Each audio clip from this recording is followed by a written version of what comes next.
اس سے بہترین جملہ میں نہیں کہہ سکتا. یہ سینے والا نور کہتا ہے سنو اگر میں ولایت علی کا نور اس کے سینے میں نہ ہوتا تو تم چاروں کو اس کی قبر میں نور سے منور کرنے کی اجازت ہی نہ ہوگی. یعنی پتہ یہ چلا کہ نماز بھی اسی کی قبر میں کام آئے گی جس کے دل میں علی کی ولایت ہو. روزہ بھی اسی کے کام آئے گا جس کے دل میں ولایت علی کی ولایت ہو. خمسہ زکوٰۃ بھی اسی کے کام آئے گا جس کے دل میں مولا علی کی ولایت ہوگی. تو معصوم فرماتے ہیں کہ جو دل میں ولایت علی رکھ کر ہماری محبت دل میں رکھ کر اور سورہ ملک کی تلاوت کرے گا اللہ اس کی قبر کو نور سے منور کرے گا.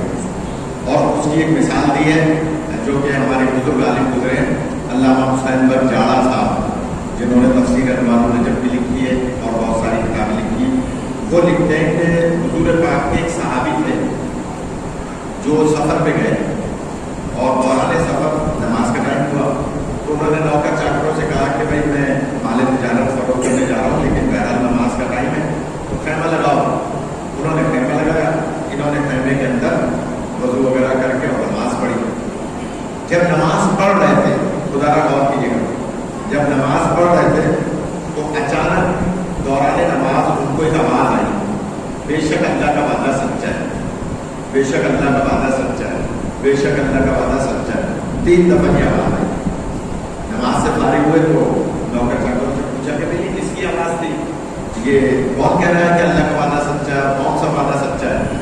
اللہ کے تو سارے وعدے سچے ہیں لیکن مجھے یاد کون سا دلا رہا ہے کون سا وعدہ بتا رہا ہے.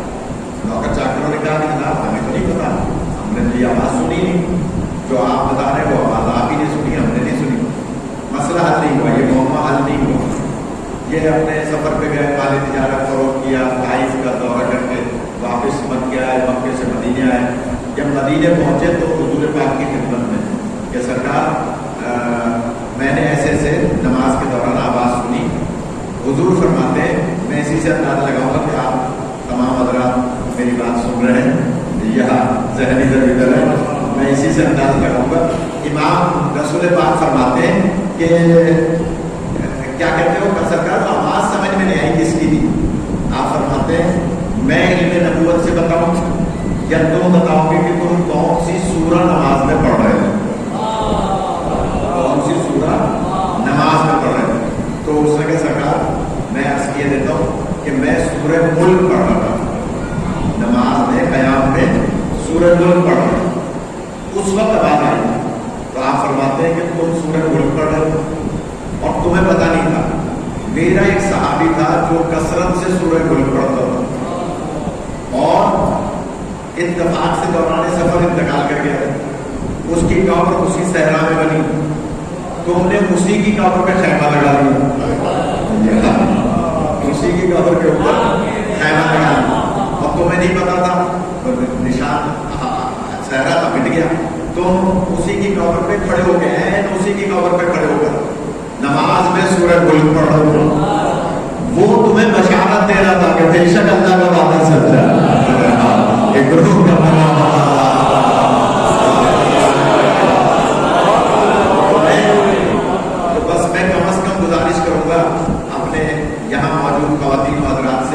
کہ قرآن مجید پڑھنے کی تو بہرحال ہمیں اس نظر رکھنا چاہیے کہ سب کو عادت ہوگی کم سے کم صبح کے ٹائم تھوڑا بہت قرآن مجید ضرور پڑھیں. میں جملہ کہوں جتنا ٹائم آپ ہر آدھے گھنٹے کے بعد 10 منٹ اپنے واٹس ایپ اور فیس بک پہ دیتے ہیں اتنا 10 منٹ اگر قرآن پڑھنے پہ دے دیں تو بہت زیادہ مسائل حل ہو جائے گا.